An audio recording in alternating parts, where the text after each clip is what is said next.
Hey guys, this is OCD Steve coming to you for the last time at the Deland Comic and Collectible Show. We are here with Roland Mann from Silverline Comics. As you guys know, make mine Silverline. Okay, Pookie, come around the back. Come around. Since this is the last one, I gotta try to get a couple people in. Everybody just say hi. This is Pookie from Toy Galaxy, I'm going to say, because he's got a Toy Galaxy shirt. That's my shirt, yeah. So he's representing. But we got Roland Mann, who everybody knows has Silverline, runs Silverline. He has a Silverline going like right Oh! Man, did you see the Kickstarter video? Yeah. My hair looked like solid white, didn't it? That's not me. I mean, I'm like, what the heck? What's going on with my hair? Well, that's what happens. I mean, look, it's not white. It's not. Front, please. Okay, this is how the colors look here. The lights. Okay. You got. Speaking of, you got a new Kickstarter. Got a Kickstarter running. Yep. Switchblade and Teen Beetle. It's going to be a flip book, like several of our last ones have been. Teen Beetle is written and created by John Crowther, who everybody knows for all the wrestling comics. And Rochelle. John has a thing with bugs. He's got a thing with it. So Teen Beetle is actually in the Rochelle universe, and which we may talk to see if the Rochelle universe is the same thing as the Silverline universe, but that's on down the road. But what a lot of people don't realize about Teen Beetle is that in the story, not to give it all away, Teen Beetle has taken the serum used by the original Blue Beetle. Now, a lot of people think, oh, Blue Beetle, well, that's owned by DC. Wait. Stop. It's not. DC has a Blue Beetle, but the original Blue Beetle is public domain. So you have to be very careful when you're doing public domain stuff. Everything that John's touching on is from the original public domain Blue Beetle. So, which includes the serum that Blue Beetle took to turn into Blue Beetle. So yeah, that's the connection there for that.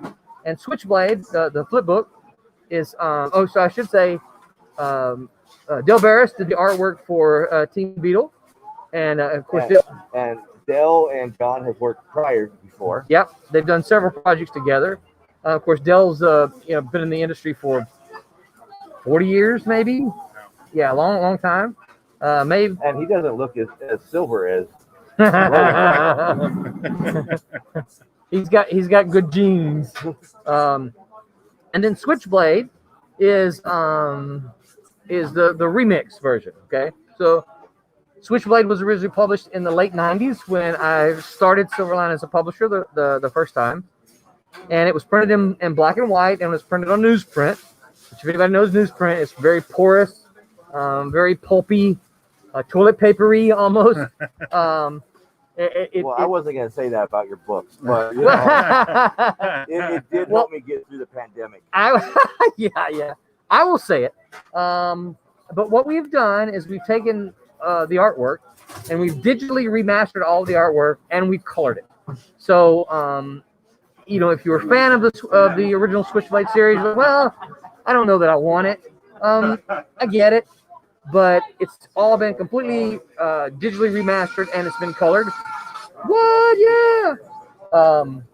So it's exciting for me to see because it's it's 20 years old, but we've taken it and improved upon it and made it. And we're calling this remix. Now I'm gonna cut you off there. Okay. Now, I read Switchblade was my first book I used that. I remember that. Yes. Now, and this is just my personal opinion, because I haven't got to see the new one. But do you think adding color to it might take away some of?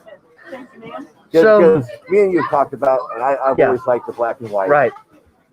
So I'm of two minds there. Okay. So I like we talked about before, I'm a huge fan of black and white artwork. Okay. I love the black and white, but the average comic book reader does not. Okay, the average comic book reader. I'm above average. the average comic book reader will look at the comic, and if it's in black and white, they'll think, oh, well, it's a cheap one, or it's homemade, or it's something like that. Okay, I'm gonna stop him again. Original Teenage Mutant Ninja Turtles, Black and white. Yeah. All the greats started out kind of black and white. Batman, black and white. Yeah. Superman, black and white. Everything was black and white at one point. Yeah. So I love the black and white stuff, but I think what I'm hoping that this will do is it will make Switchblade as a story more accessible to those who look at it and see black and white and go, ooh, I don't want black and white. They'll see the color and they will be more willing to try the color. Now, you got the Kickstarter. So I hear you and I feel you, but I'm, obviously I'm doing it because I want more people to read it. And I understand. And it's what you want, not what I want. Anyway, because it's your comic, it's your baby. It's 20 years old. It ain't a baby anymore. That's true. Yeah, that's as old as my son. I'm just sitting there thinking. But I thought it came out in 97, right? It did, 97, So it's like 20. It's 23 years old. Yeah, you didn't have to do that. I just said 20. Yeah, I'm sitting there. Wait a minute. My son wasn't born then. My son just turned 20, and let me start doing math. Yep. My daughter was 2 when it came out. So was my daughter. Okay. Now you got the Kickstarter. How long is it running? It's going to end on not this Sunday, but next Sunday. I noticed like you're not doing like a whole month anymore. I've shortened them. There's a couple of reasons for that. Okay. Maybe more than this, but the two bigger ones I'm going to tell you is that they're hard work. It's tough to run a Kickstarter for 30 days or for 28 days, which is what we were doing. And there's always that period in the middle that nobody bids or bids. Nobody pledges. And I don't know why. I don't know what there is about the middle. So I kind of got to look at it and said, well, what if I just remove the middle and shrink it down? I'm not losing anything, right? And I'm going to tell you from and because you back a lot of stuff. Yes. I think that middle period, people are waiting to see, well, if we don't bid, right, what else are they going to give us as an incentive? Yeah, it could be. Because I've been noticing, I get pissed. Yes, I said it. Okay. I get pissed when I'm sitting there and I won the first one. I'm you're always like first day. I very quick. Yeah. And then I'm sitting there and 2 weeks into it, we added more tiers. Yeah. And it's like, I'm about to add another tier. I wanted that tier. I'd rather have that tier than what I had. I am about to add a tier, but I'll email you and let you know what I'm adding. No. Okay. So here's the deal. I got page number 4 of Switchblade. Yes. That's the best page. I'm sorry. I even sat there with Trish and said, okay, out of these pages, that I'm partial to this one. What do you think? She went through. Oh yeah, definitely same one. Yeah. That's mine. You ain't getting it. I ain't changing. Yeah. Yeah. So the other reason is yeah. We asked me a question. I want to make sure I answer you, right? So the other reason is one of the other primary reasons is we've got 12. We have 12 months this year, right? We have 6 Kickstarters planned to run this year, and I need time in between them to fulfill. Okay, because me, the books are done, right? You know that the books are done. I could print them today and ship them, but what I do is always wait till it ends. I get the money from Kickstarter. The files are already ready. I get the money from Kickstarter, and I immediately send it out to print. Well, it takes some time to print them and then ship them. And because I've already got another Kickstarter ready in the wings to go, I need to get those books out and fulfilled. Because, I think you, because you know me, if I hadn't fulfilled my one Kickstarter, you might pledge, knowing that the other one's coming. But I think there's a lot who are like, wait. I don't have my other book yet. I'm not going to pledge to this one. You know what I'm saying? Oh yeah. And so I don't want to be that guy who's launching another Kickstarter and I haven't fulfilled the last one yet. And see, I'll be honest, I am that way with you, with Martin. Yeah. I'll do that. But if it's somebody else that I don't know, right, it's like, okay, yeah, you got another one coming, but let me get what I got. Yes, yeah, and you know what? I would be that way too. So I totally understand that. I'm on board with that. I would do the exact same thing. And so I just don't want to be that person that's doing that. And so I need a little bit of. So we had to shorten it so I could give me an extra week in there to fulfill, because that extra week is vital for me in order to get it printed and then shipped out. Now I don't mind starting one if the books are in the mail. You know, Yeah. if I can look you in the eye and say, post office has got your stuff, I got another Kickstarter. You know, I'm okay with that because you'll get it the next day or two. You know, kind of thing. Oh, yeah. But if I'm still waiting on them from the printer, or if they're still sitting in my house, not gone out yet, I'm just really uncomfortable launching. Now, I'm gonna totally switch. Okay. Silverline mystery boxes. Yeah, Those were a big hit. those were a big hit. Those were exciting. You know what? I did not know what to expect because I'd never done anything like that before. And I have to give credit to Wubba Fett, who is part of Silverline, drawing the new Cat and Mouse one, new Cat and Mouse story. It was his idea. What about mystery boxes? I had talked about them before, like Jeff Whiting and I, when we travel, but I'm kind of like, I don't know. What have I got? I just don't know.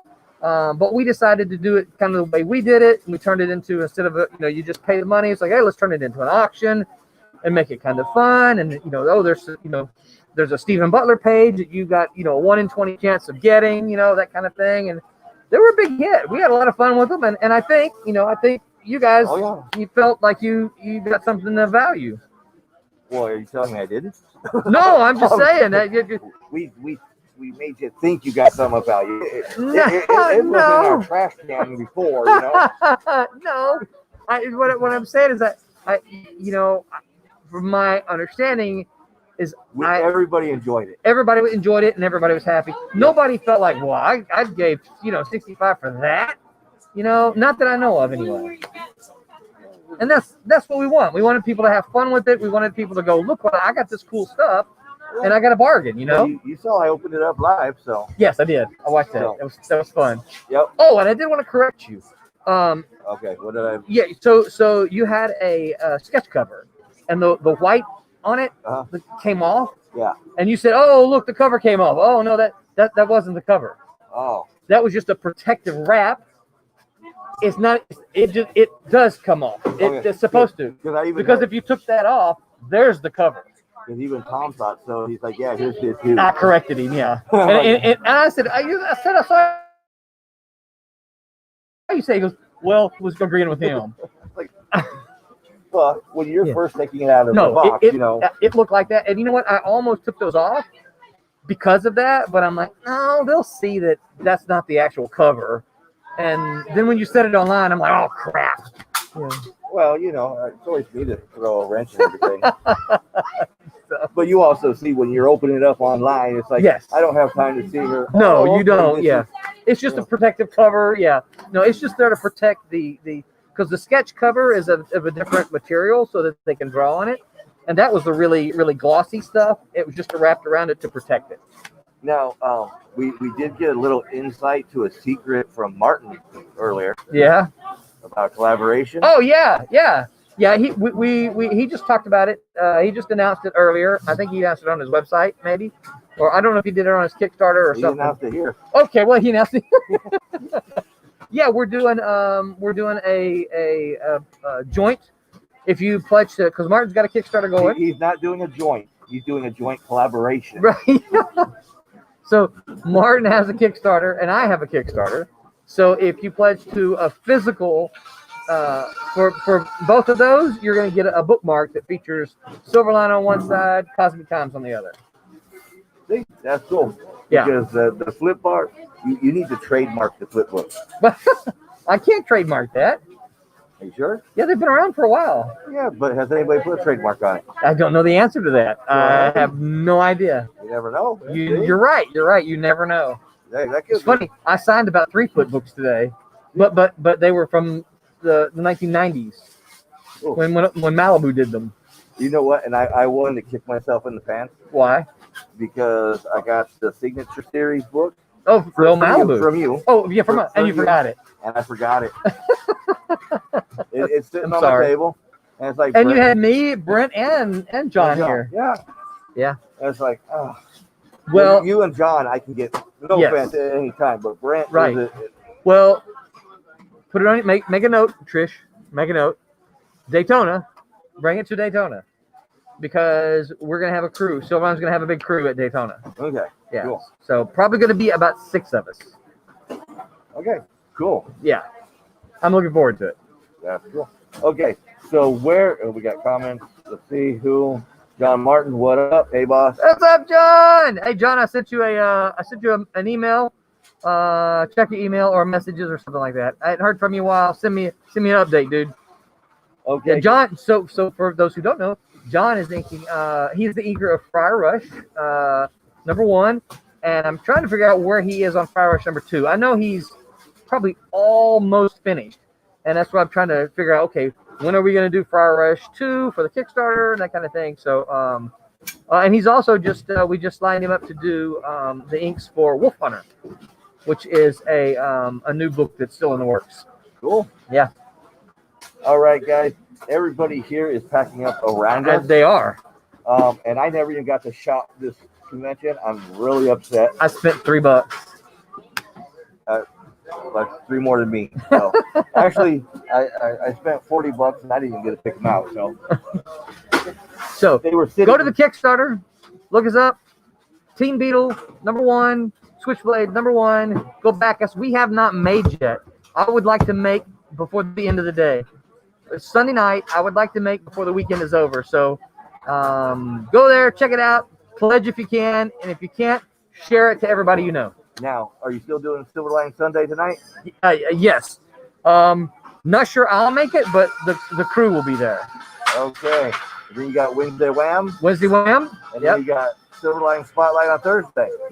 Yes. Yes. You forgot about that. No, I did not forget about that. Nope.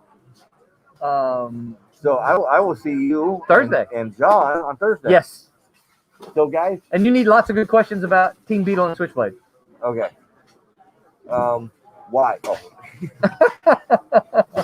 Okay, guys. On that note, this is our last show from today. We're here at the Deland Comic and Collectible Show. We had a great day. As you know, we stayed busy. I didn't get to go shop. Like I said, I got a little tear. You can't see it because of a mask.